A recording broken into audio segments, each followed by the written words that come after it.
Mayor Robert MacDonald of Lewiston, Maine, made some news this week for some pretty overt poor shaming, I guess is the best thing to call it. So Raw Story reports, he called on the State General Assembly to pass a bill that would create a public registry with the personal information of any person who receives welfare. Stay classy, buddy. So here's what he said, quote, "Our liberal progressive legislators and their social service allies have made them a victimized, protected class. It's none of your business how much of your money they get and spend. Who are you to question it? Just shut up and pay. Well, the days of being quiet are gone. We will be submitting a bill to the next legislative session asking that a website be created containing the names, addresses, length of time on assistance, and the benefits being collected by every single individual on the dole. After all, the public has a right to know how its money is being spent." So McDonald said that he would submit other bills to cap welfare payments at 60 months for a lifetime and to stop any child from receiving benefits if the child was born into a family that already was receiving welfare. I love that one. So, like, if your parents were poor, they're saying you're not allowed to ever get help. But wait, if somebody's parents were poor, shouldn't that mean that you actually should have more help so that you can have an equal opportunity to the kids born into a middle-class family? No, that's logic. You're not allowed to use logic when you're talking about these Republicans. So, think about what he's saying here. He's like, well, God damn it, I want to know how much money's being spent on this. Okay, jackass, we already know. Like, he's saying it as if, like, there's no statistics. Like, the government just closes its eyes and starts throwing money at people. Like, oh, the money, oh, I didn't count, woo! No, of course they know, you fucking clown. So it's $100 million is spent on welfare in the state.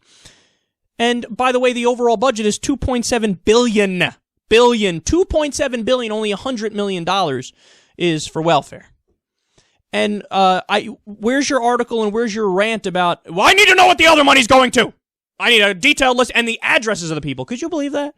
He's saying, write down the address of where these people live online so anybody could go look at it. And do what? Why would they need to know the address? Why would you want anybody to know the address? Are you kind of trying to really shame them to the point where maybe somebody does something? You know where they live now. All right, so if we're going to go down this road, go further down this road. You take government money. Like, your whole thing, you're mad at them. They take government money. So do you. That's where your fucking salary comes from. Why don't we post your address online, too? And while we're at it, since you care about how much we're talking about, well, shouldn't it be the case that the more money the person gets, the bigger the font is for where their address is put on the website?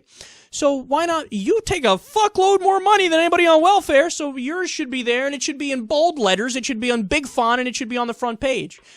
And let's face it, who takes the most money? Well, I'm sure it's the case in this state as well as other states, certainly at a federal level. Corporate welfare, we spend a lot much more money on that than we do on actual welfare. But see, that's the thing that annoys me to no end about these guys. They're so angry at government spending, but only certain kinds of government spending. If it's government spending that's for the poor, well, fuck that. That's fucked up. But if it's government spending to help people who are already rich, already in corporations, already well-to-do, well then, I mean, come on, they're our buddies, they give us campaign contributions, shut the fuck up about it. This is fucked up. And then let me also just add this. You do know, you clown, there are requirements for all these different government programs at a federal level or a state level, where, for example, the way unemployment works, you can't get it indefinitely, and when you're getting it, not only is there a time limit, you need to prove, okay, I looked for a job X amount of times, you have to come in and, talk to the person who's responsible for approving your unemployment and stuff.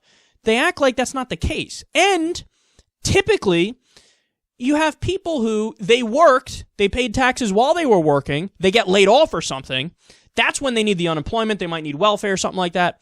And guys like this never say, well, let's be fair here and do the math. How much did they pay in taxes, and then how much did they take? Because once you do the math, you might realize, oh, well, that guy actually net broke even.